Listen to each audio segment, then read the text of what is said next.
Sem mais delongas, curvem as tuas cabeças. Você quer ouvir Deus falar? Ó Pai, nós entramos na Tua presença. Te peço, ó Deus, venhas falar conosco. Senhor, Tu já falaste, Senhor. Eu sei que Tu já confortaste muitos corações, através dos testemunhos. Ó Senhor, Tu já confirmaste a Tua palavra até no louvor, Pai. A Tua palavra foi confirmada. Agora eu te peço, ó Deus, segundo aquilo que Tu confirmaste, usa-me, Senhor. Fala com Teu povo, fala comigo também, papai.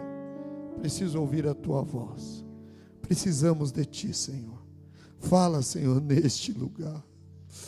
Oh, Deus da glória.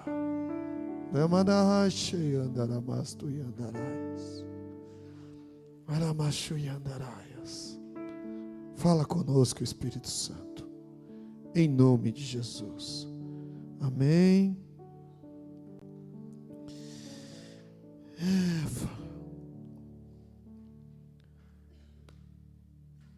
Fala para o teu irmão aí, restaurando a porta da fonte.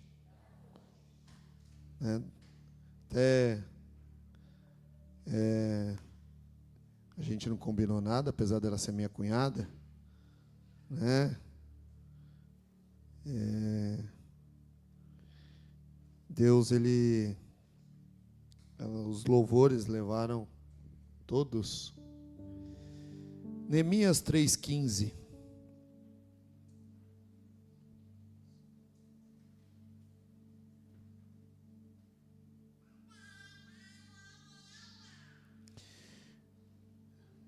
Aí, ó, tá vendo? É o testemunho aí, tá vendo? Testemunho que fala alto. Os reparos da porta da fonte foram realizados por Salum, filho de Col-Ozé, governador do distrito de Mispá.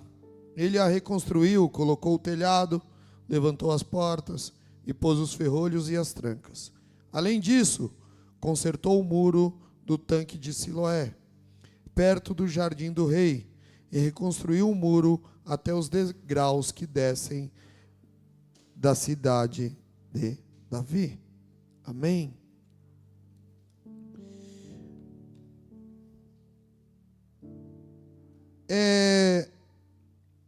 Neemias, Deus colocou no coração dele,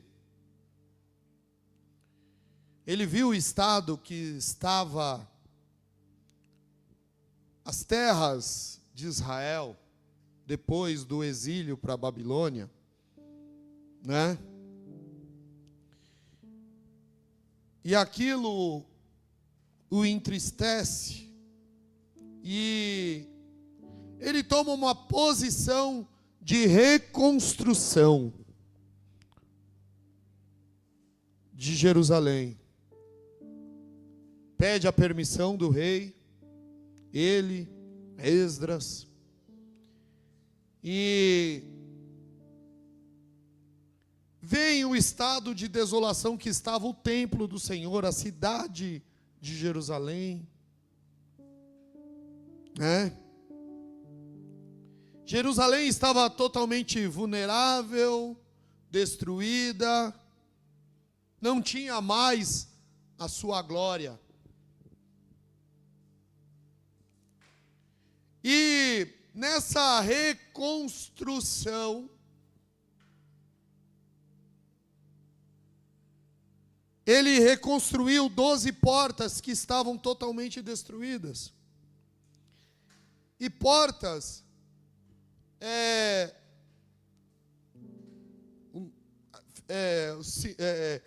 são entradas e saídas, né? Nós temos as portas, aqui tem a igreja tem 2 portas aqui no templo. Essas portas, elas simbolizam entradas e saídas. E eram 12 portas.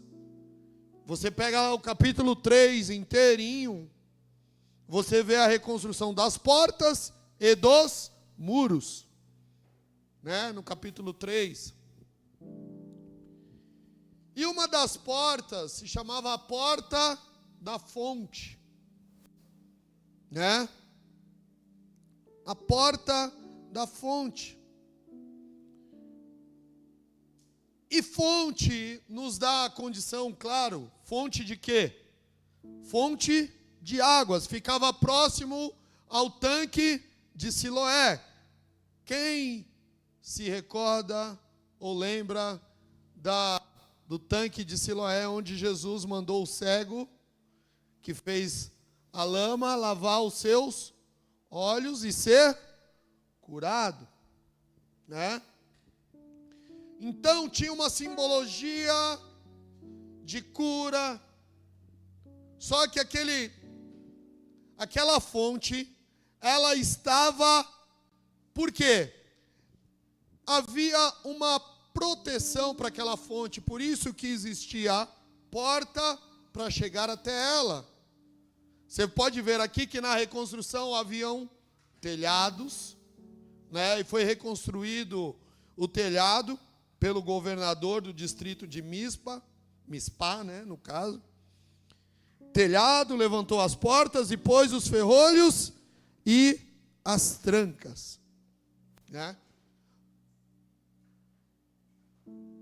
Jerusalém precisava ser reconstruída, ela estava num estado deplorável. Talvez você entrou aqui num estado deplorável, né? Às vezes com o coração destruído, desolado por várias situações. Israel estava naquela condição por culpa do próprio Israel. E muitas das vezes nós estamos também por nossa culpa, com desolações nas nossas vidas. Algumas desolações são permissões de Deus para que nós não saiamos, ou que nós nos fortaleçamos nele.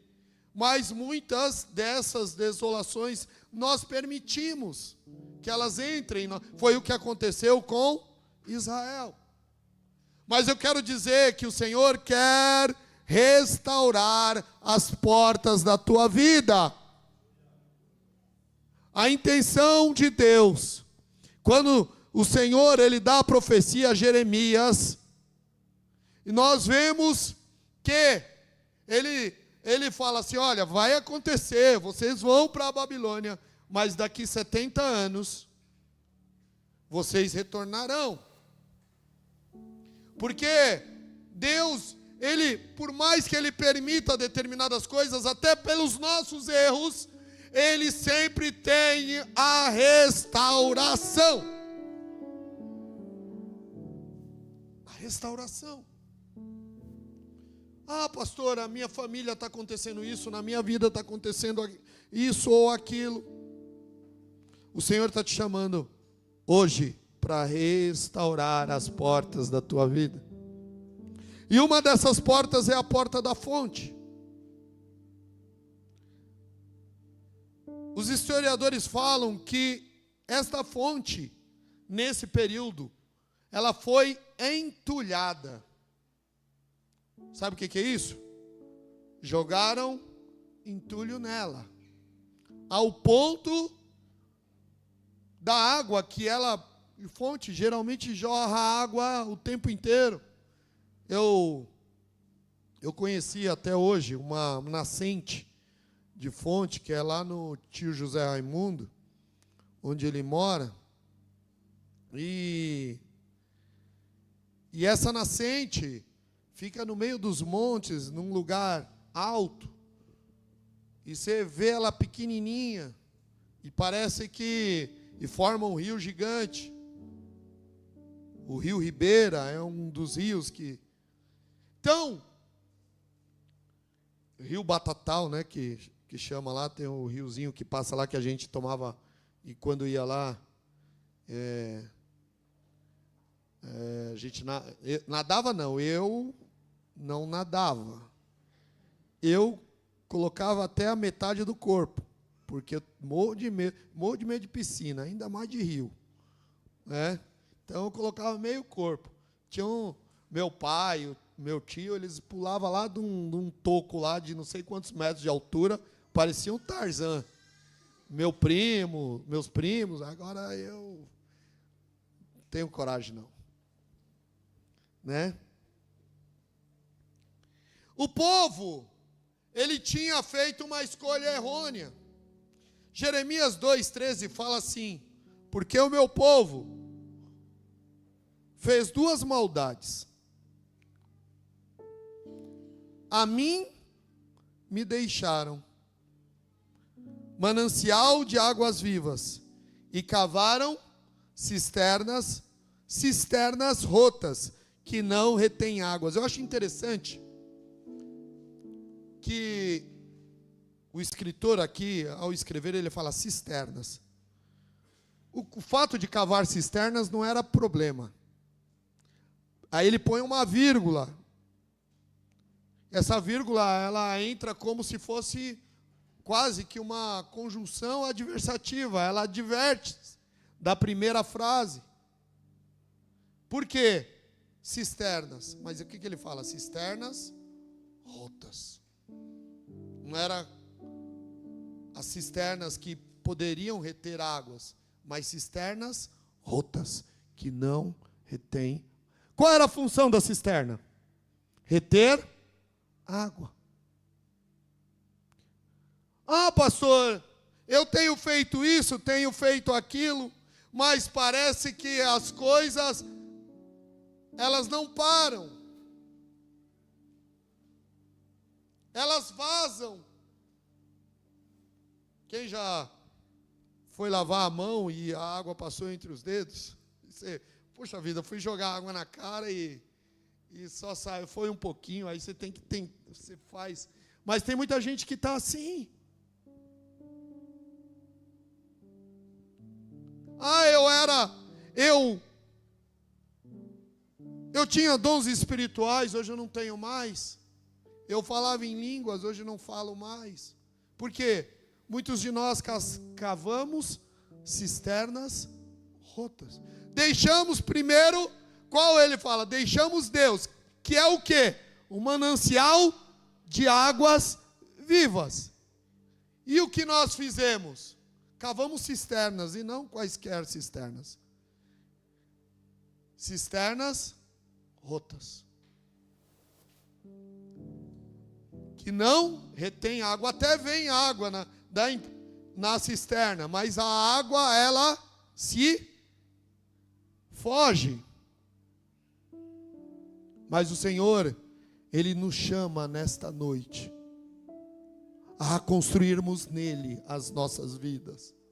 Ele é o manancial das águas vivas, aleluia. Manancial das águas vivas. O povo de Israel estava totalmente destruído. A estrutura espiritual do povo estava destruída. O templo estava destruído. Por quê? Por causa das escolhas. Por causa das escolhas. Jeremias, você pega o livro de Jeremias inteirinho. Jeremias foi o profeta que foi chamado. Ele sofreu demais por causa desse chamado dele. Sofreu demais. Demais. Demais. Porque ele tentou abrir os olhos do povo, porque eles estavam perdendo o Senhor, manancial das águas vivas. E eles não entendiam isso. Eles adoravam o Senhor, faziam os cultos, mas faziam cultos para Baal. Traziam ofertas, mas traziam ofertas que não eram ofertas de coração, mas simplesmente aquilo que lhe sobrava, porque Mamon era o seu Deus, o dinheiro era o seu Deus. Então eles traziam o que sobravam. Andavam, os sacerdotes não faziam mais o sacrifício correto.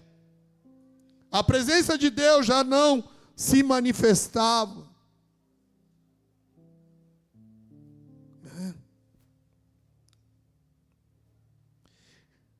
Quero falar um pouquinho de cada porta tinha função, localização e representação espiritual.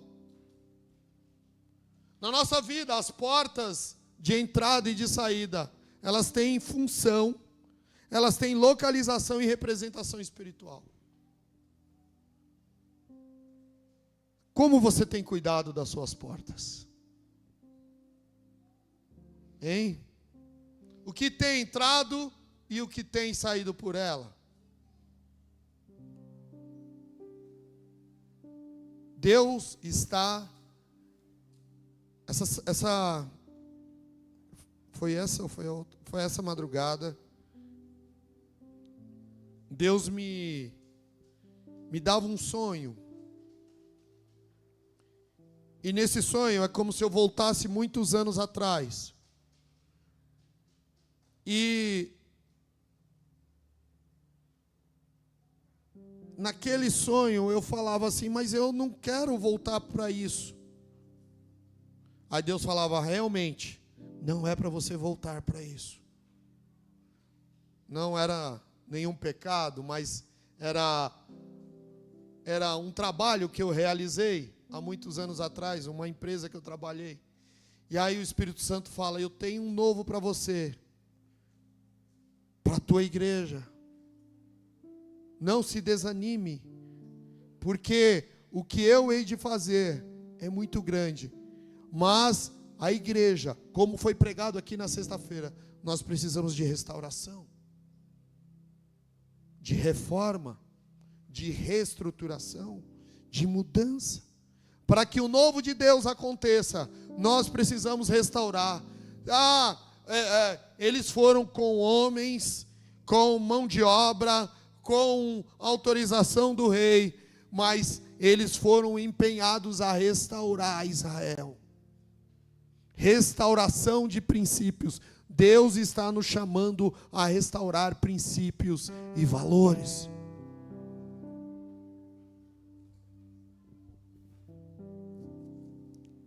Essa porta ficava perto do tanque de Siloé, como eu já falei. Esse tanque, ele tinha o simbolismo de cura. E você imagina, esse tanque estava entulhado.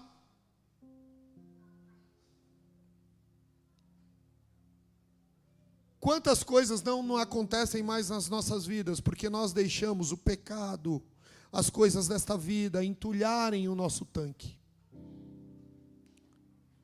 Pedras, lamas, pedaços de pau, sujeira. O que pode entulhar um tanque? Hein?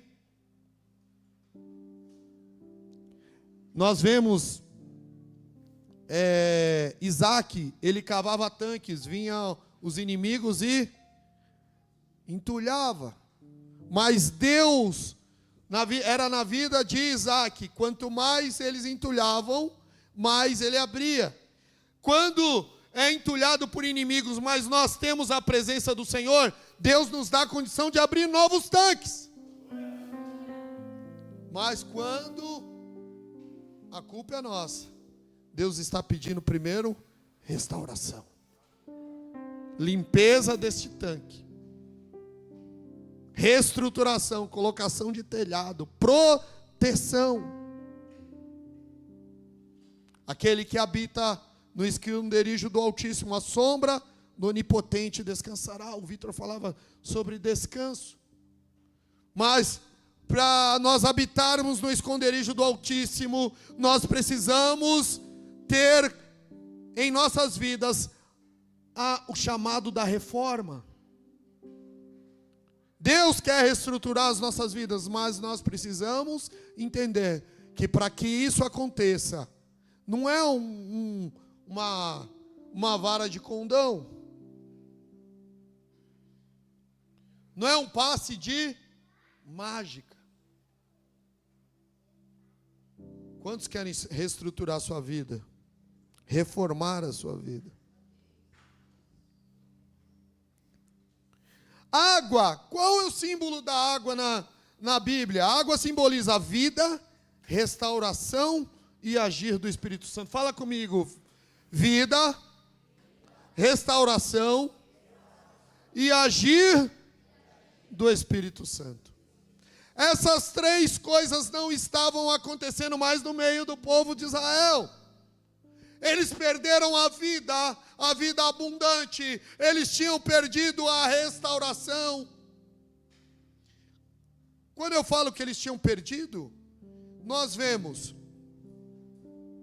até Jeremias, Ezequiel, que foram os profetas ali naquele que estão ali na iminência do cativeiro. Até lá Deus, Ele sempre restaurava, não restaurava? O povo perdia a guerra, e Deus ia lá, e eles clamavam, e Deus ia, e fazia, e eles eram restaurados. Mas aqui nós vemos uma destruição total. Por quê? Mais uma vez, eu volto. Porque chegou um limiar daquilo que Deus já não suportava mais. E Deus permitiu a destruição. Aí eu falo para você, cuidado com a morte espiritual. Cuidado com a sequidão. Cuidado. Porque muitos estão dentro das igrejas. Israel era povo de Deus? Era ou não? Mas Israel foi destruído? Foram levados cativos?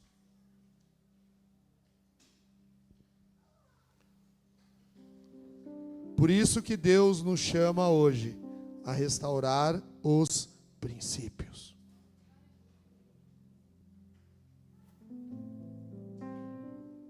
Então a água simboliza a vida, restauração e agir do Espírito Santo. Em Isaías 44:3 fala assim: porque derramarei água sobre o sedento e rios sobre a terra seca, derramarei o meu espírito sobre toda posteridade e a minha bênção sobre os teus descendentes. Deus, Ele quer voltar a derramar da água do seu espírito sobre as nossas vidas. Isso, hoje nós vimos aqui alguns testemunhos, mas Deus quer tornar isso corriqueiro. Ele quer que nós voltemos e entendamos que o agir de Deus não é simplesmente lá para o passado, não é simplesmente para os apóstolos, mas Ele quer que nós entendamos que o agir de Deus é para hoje e o derramar de Deus é para as nossas vidas. Derramarei o meu espírito sobre a tua posteridade. Ele está falando, derramarei o teu espírito, não só sobre os hoje e agora, mas sobre os teus filhos, sobre os teus netos. Ele quer derramar do seu espírito sobre todos.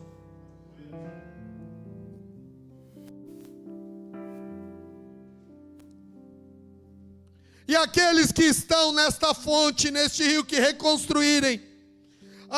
Ezequiel nos fala, Ezequiel 47:9. E será que toda criatura vivente que viver por onde quer que entrarem esses dois ribeiros, viverá, e haverá muitíssimo peixe, porque lá chegarão estas águas, e sararão, e viverá tudo por onde quer que entrar este ribeiro. Quando você desentulhar, que abrir caminho, este ribeiro chegará. Chegará. E nesse texto fala que se ele cair no mar morto, até o mar morto vai dar peixe. Até o mar morto. Sua vida está uma sequidão. Deus está chamando você para restauração. E na maneira que você restaurar o caminho dos rios, essa água vai chegar até a tua vida. E onde ela chegar, ela vai trazer um viveiro de peixes enorme.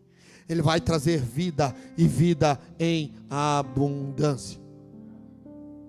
É isso que Jesus tem para a tua vida. É isso que Jesus tem para você. Deus quer renovar áreas que foram destruídas pelos pecados, pela pressão da vida e pela sequidão espiritual. Pelos pecados, pela pressão da vida e pela sequidão espiritual. Quando a fonte seca? Quando deixamos brechas espirituais. Você acha que Deus quer deixar que a fonte seque nas nossas vidas? Mas quem é que deixa a fonte secar? Somos nós. Quando damos brechas nas nossas vidas. Quando nós vemos lá o apóstolo Paulo falando em Efésios sobre a armadura do Espírito, nós vemos uma armadura completa, que não permite brechas. Mas nós insistimos, primeiro, pecado. Quantos estão dentro da igreja, mas o pecado está corroendo a sua vida? É a pornografia, é a prostituição, é a mentira, são os maus negócios. Quando eu falo maus negócios, são a palavra dada e não cumprida.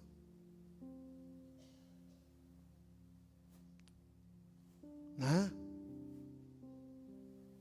É uma vida promíscua, é uma vida de palavras torpes. Você não fala palavrão aqui, mas quando chega em casa você fala. É uma vida de aborrecimento ao seu irmão, de ódio, de falta de perdão. Não é?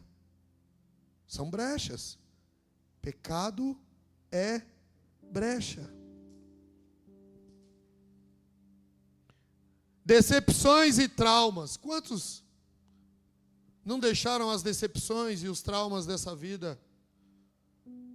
Vou falar, a vida é dura? É. A vida é dura.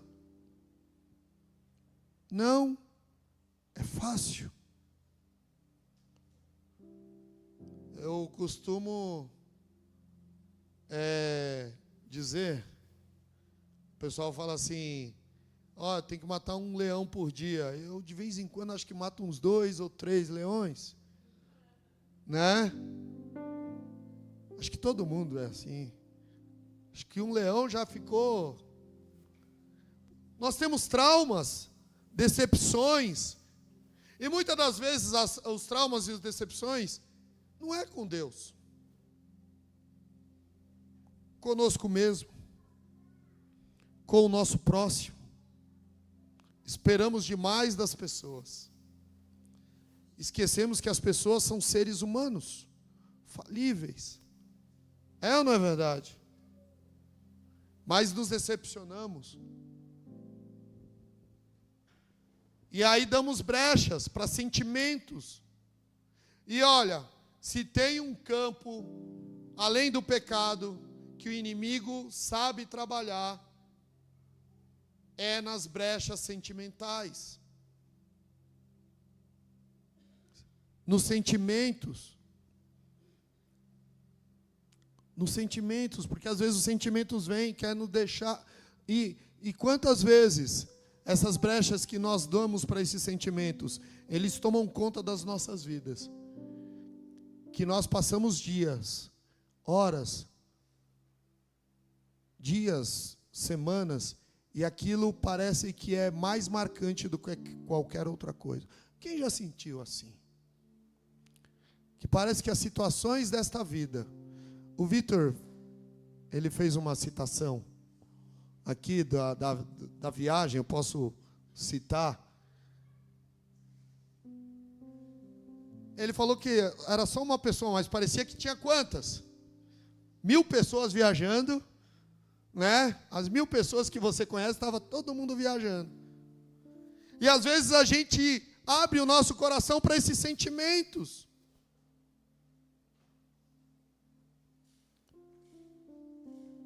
Né? Parece que todo mundo comprou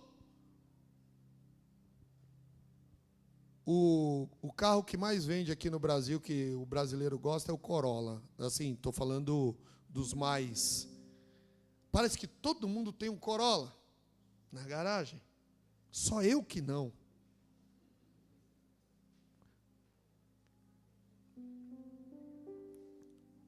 Parece que toda palavra falada pelo pastor é para mim.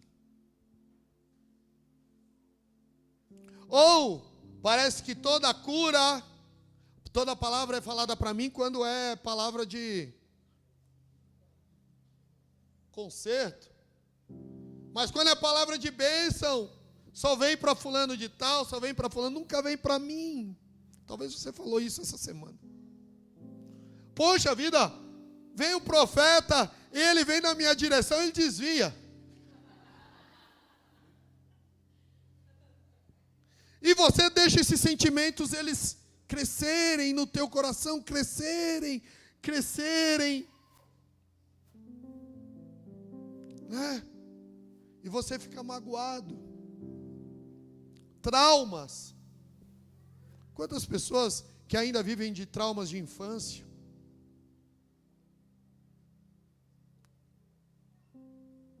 Que são aborrecidos.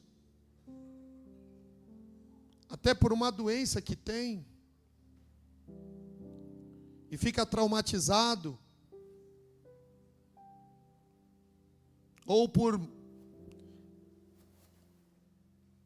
coisas que às vezes para muitos parecem banais, mas para você dá um valor absurdo, e aquilo mina a tua espiritualidade, você entulha o teu poço, você entulha a tua fonte, porque aquilo se torna para você algo muito grande.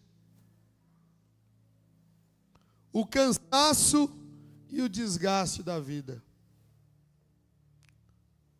Eu não vou pedir para você levantar a mão, mas quantos já não pensaram em desistir? E falaram assim, esse negócio de ser crente, você não sente mais a presença de Deus, você está tão cansado, que nada mais tem efeito sobre a tua vida. Hein? Desgastado. Para que eu vou para a igreja hoje? Aí você dá lugar para o cansaço, você fala, eu estou cansado, eu não tenho...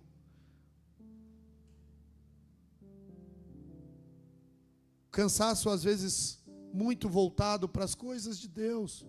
Quantos não estão, às vezes, têm uma disposição enorme para tantas coisas, mas parece que para as coisas de Deus, o desgaste espiritual está tão grande que você está cansado. Você sempre vive cansado para aquilo que é de Deus.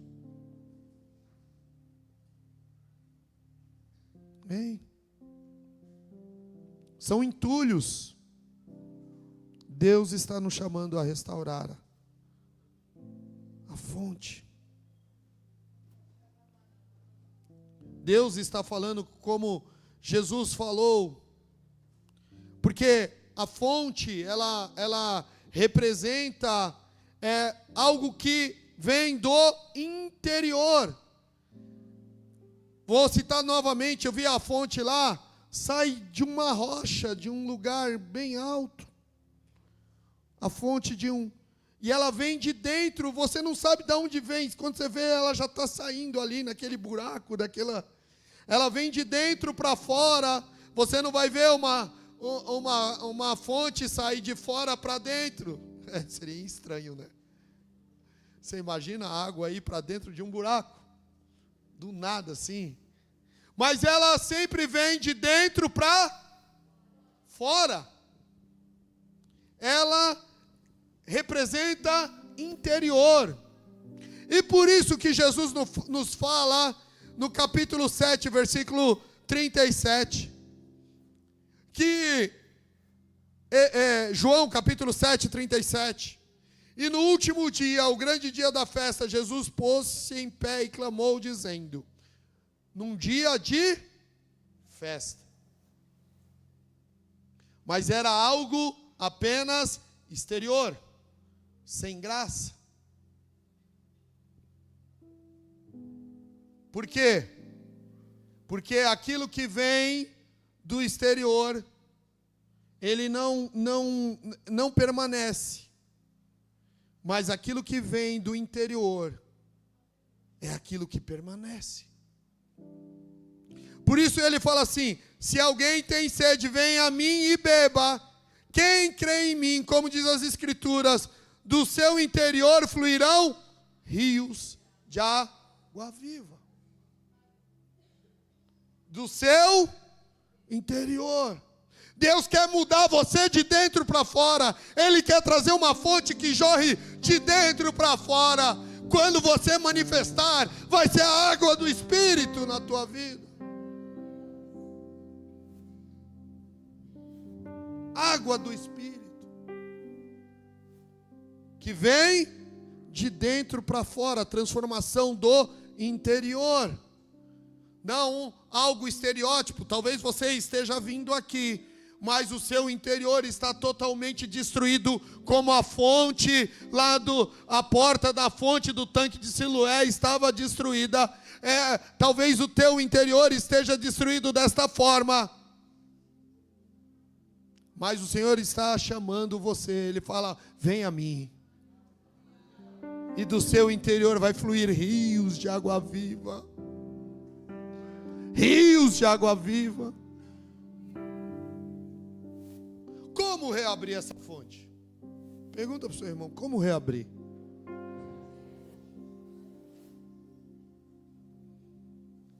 Primeiro, pastor, eu sei disso. Você vai falar que talvez que saiba disso, mas a palavra de Deus, ela se renova a cada manhã. Mas esse é o primeiro ponto. Confissão e arrependimento permite que Deus deite água limpa. Quando nós confessamos, quando nós exteriorizamos aquilo que está dentro de nós, o nosso pecado, a nossa sujeira, nós damos lugar ao Senhor que Ele deite água limpa e nos limpe. Confissão de pecado é tirar o entulho.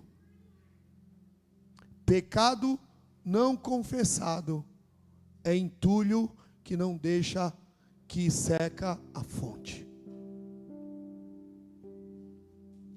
Aí você fala assim: pastor, mas seca a fonte do Espírito? Na tua vida. Na minha vida seca. O pecado faz o quê? Separação entre nós e Deus. E Deus, como nós lemos logo no início, Ele é a fonte das águas. E se nós deixarmos Ele, como Ele vai nos limpar? Confesse o pecado.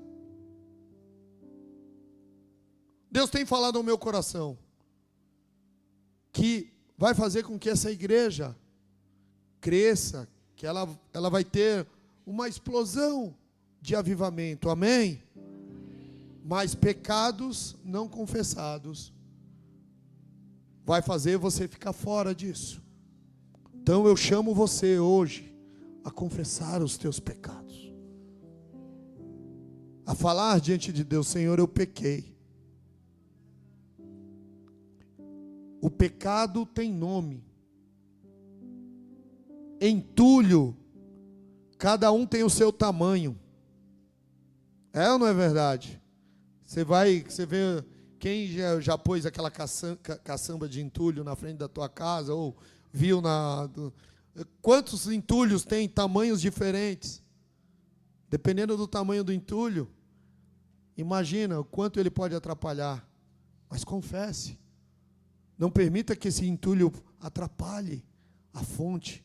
Deus quer que você restaure, Ele quer fazer fluir, mas se tiver pedregulhos e pedras grandes, sujeira, não vai fluir. Confesse o teu pecado. Olha para o teu irmão e fala: confesse. Olha para dentro de si mesmo, fala: eu tenho que confessar. O salmista Davi, ele fala assim no Salmo 51, versículo 7: purifica-me com isope e ficarei mais puro, e ficarei puro, lava-me e ficarei mais alvo do que a neve. Cria em mim, ó Deus, um coração puro, e renova em mim o espírito reto. Não me lances fora da tua presença, e não retires de mim o teu Santo Espírito.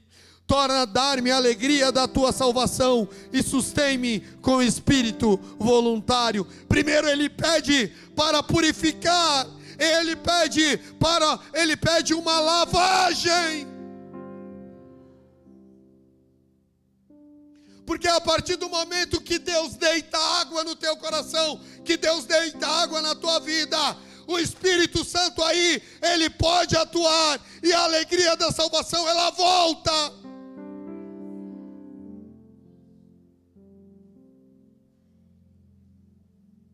Amém? Confesse o teu pecado. Os pastores estão, alguns nos últimos tempos estão com a mania de falar assim, e eu acho que eu também estou, né?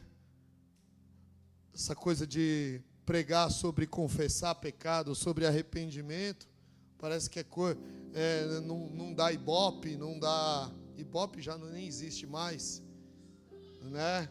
Não dá mais like.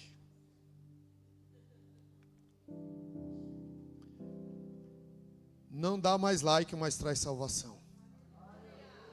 Não dá mais like, mas traz cura. Arrependa-te, para que Deus possa voltar a deitar água sobre a tua vida. Arrependa-te.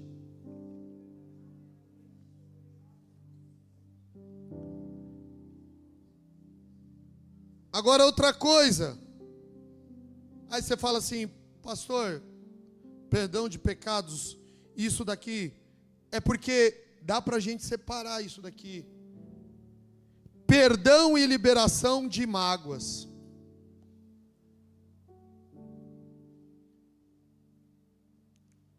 Eu vi isso há alguns anos atrás, há muitos anos atrás, de um pastor que falava de uma pessoa, infelizmente, eu percebia que havia uma doença espiritual. Ele falava assim: olha, fulano, eu prego, eu dirijo a igreja, mas fulano de tal, eu não perdoo. Ah, mas isso existe? Existe. E quanta gente está dentro das igrejas sem perdoar o próximo, carregando mágoas no seu coração, mágoas na sua vida.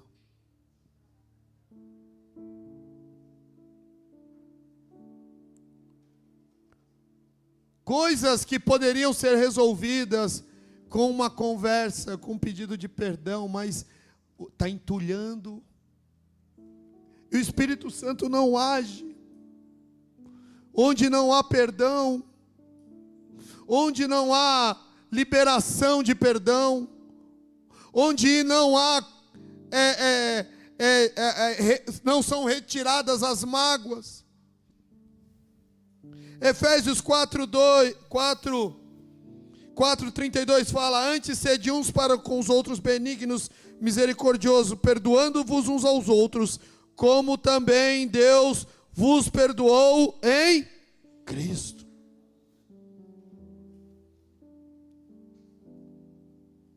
Tem pessoas que não conseguem perdoar, não conseguem olhar no olho do irmão. Eu quero dizer uma coisa para vocês. Meu pai falava muito isso, e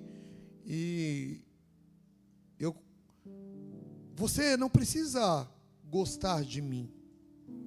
Porque às vezes, eu e você vamos ter ideias diferentes sobre vários pontos ou várias situações. Temos culturas diferentes. Mas você tem que me amar. Que é muito mais forte do que simplesmente gostar. Porque gostar é fácil. Eu tenho uma pessoa que eu tenho afinidades, que a conversa dele eu acho agradável, que eu torço para determinado político, ou eu torço para determinado time, ou isso, ou aquilo. É fácil. É.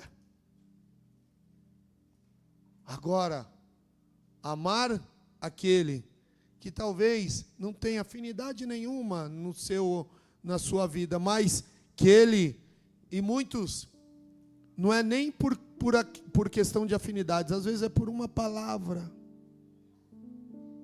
e guarda aquilo, e fica entulhando, e a fonte não pode agir.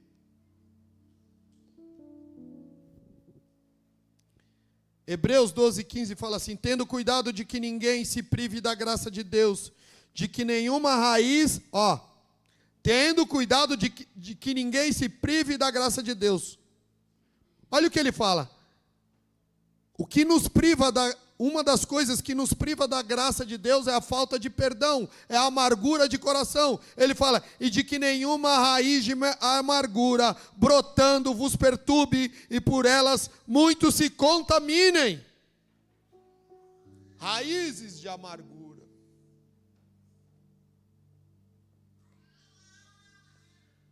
Raízes de amargura.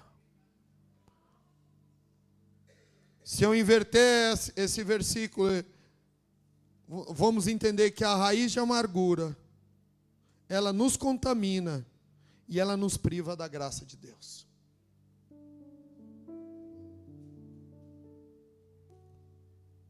Graça é favor imerecido. Deus, ele se abriu, mesmo sem nós merecermos. Agora a gente acha que o nosso irmão não merece o nosso perdão. Por isso que nós pregamos a semana passada que na oração dominical, Jesus ele fala o quê? Perdoa as nossas dívidas, assim como nós perdoamos os nossos devedores. Quando nós não perdoamos, a graça é privada das nossas vidas.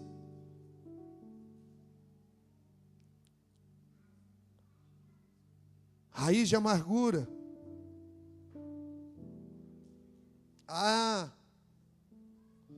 O líder de louvor não me dá oportunidade para cantar no louvor. Fica bicudo.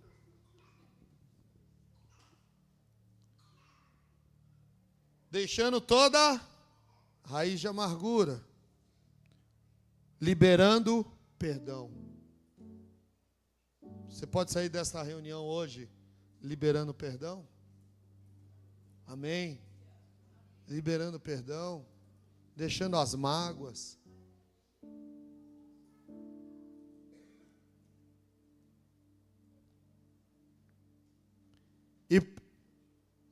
E terceiro ponto, e aí a gente vai terminar. Renovação de mente. Rapaz, o que tem de cristão que a mente do Espírito não está nele. Mas sabe por quê?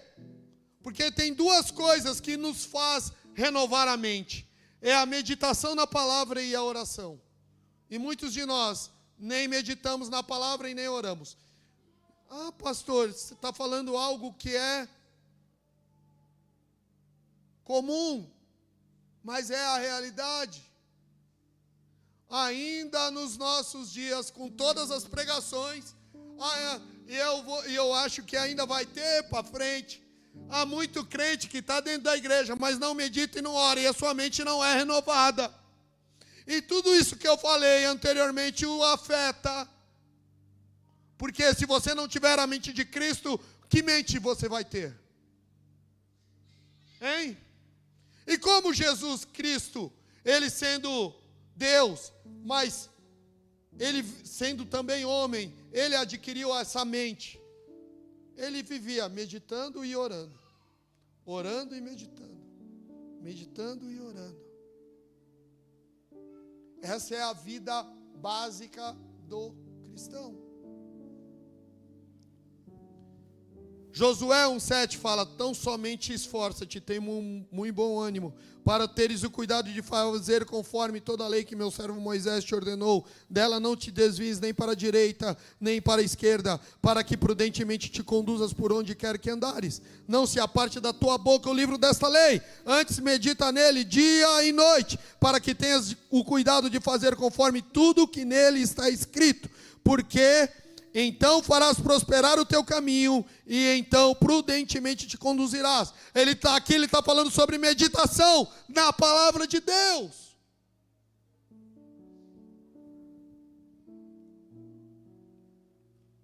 Quantos de nós temos o hábito de meditar quando você medita dia e noite nessa palavra, ela vai fazer jorrar na sua vida rios. A fonte vai voltar a jorrar. Mas quando nós não meditamos, nós não somos transformados a nossa mente. E nós ficamos com os rudimentos de antes impregnados na nossa mente. Os rudimentos desta vida, os pecados desta vida, as coisas desta vida. Mas quando nós meditamos na palavra de Deus, é a mente de Deus que é implantada em nós. E nós começamos a pensar como Deus. Começamos a pensar como Cristo. Começamos a viver como Ele. Estou falando sobre meditação. E Efésios 6:18. Orando em todo o tempo com toda oração e súplica no Espírito, e vigiando nisto com toda perseverança e súplica por todos os santos. Orando em todo e com toda no Espírito. Primeiro, ele fala orando em todo tempo. Isso vai ser a abertura de tirar entulhos e reabrir fontes. E aí ele fala, agora orando no Espírito. Porque a fonte é aberta. Agora você não ora simplesmente com o teu intelecto, mas ora no Espírito. É o Espírito que vai conduzir a tua oração, a tua vida. Amém? E agora? Simplesmente agora você também não é só uma fonte de retenção. É legal ser cheio do Espírito Santo? É ou não é? É muito bom ser cheio do Espírito Santo.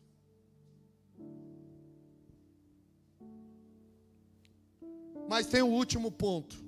Vivendo como canal de águas vivas. Essa fonte, ela não pode ficar só em você. É ou não é verdade? Essa fonte, ela tem que jorrar. Essa fonte, ela tem que chegar em outros lugares. Essa fonte tem que chegar em outras pessoas. Você não é simplesmente um canal de retenção. O Cisino conhece bem açude. Açude é um canal de retenção, é ou não é, Cisino?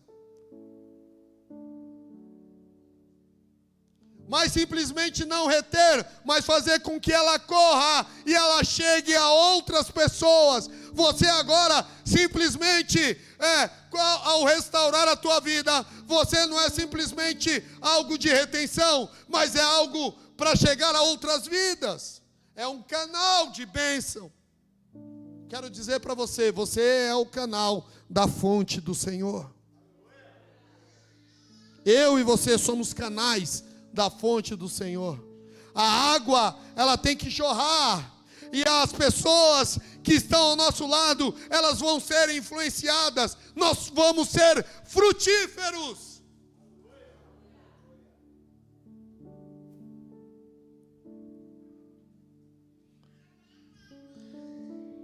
Jeremias 17:8 fala assim: porque será como a árvore plantada junto às águas, que estende suas raízes para o ribeiro, e não receia quando vem o calor, mas as suas folhas verdes, e no ano da sequidão não se afadiga, nem deixa de dar fruto, porque a fonte ela flui, o rio ele flui, e aí as árvores que estão na beira do rio, elas começam a receber a seiva deste rio, e elas começam a produzir fruto. Quantos são canais do rio de Deus aqui? Vão deixar o rio do Espírito fluir na tua vida. Deixa o rio do Senhor fluir em você. Deixa o rio de Deus fluir na tua vida.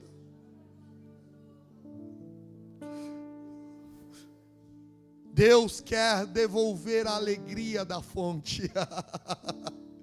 Ele quer que você a restaure, mas Ele quer devolver a alegria, o refrigério. Onde tem água, você já percebeu? É rio, é mar, atrai. É sinônimo de alegria, é sinônimo de refrigério. Né? Hoje estávamos lá, mesmo com as chuvas, a galera pulava dentro da água lá e era uma piscina, né? Tinha hora que eu falei, galera, vamos sair porque os raios aí tá perigoso. Refrigério, alegria. Porque as pessoas vão tanto no final do ano, principalmente para as praias, ou para os sítios, ou eu vou alugar uma casa, tem que ter piscina. É ou não é? Não é assim? Porque é sinônimo de refrigério, de alegria. É isso que o Senhor quer trazer de volta às nossas vidas. Salmo 46, 4. Fala assim, há um rio. Eu quero ler do 3. Ainda que as águas rujam e se perturbem, ainda que os montes se abalem pela sua braveza. Ele está falando de eventos. Ele está falando aqui de um tipo de água, que não é a água que às vezes é a água da enxurrada, que às vezes é a água que o mundo proporciona às nossas vidas. É os problemas, é as dificuldades, ainda que elas venham. Aleluia. Mas ele fala, aí ele vem na sequência e fala de um lugar de descanso, que é no Espírito de Deus, que é no rio do Senhor. Ele fala, há um rio cujas correntes, o quê? O santuário. No próximo versículo fala, Deus está no meio dela, não será abalada. Deus a ajudará ao romper da manhã. O rio, Deus quer voltar a restaurar a porta da tua fonte, para que você volte a ter a alegria do Senhor.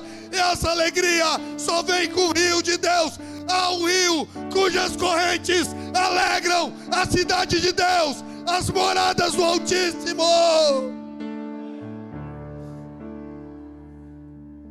Aleluia.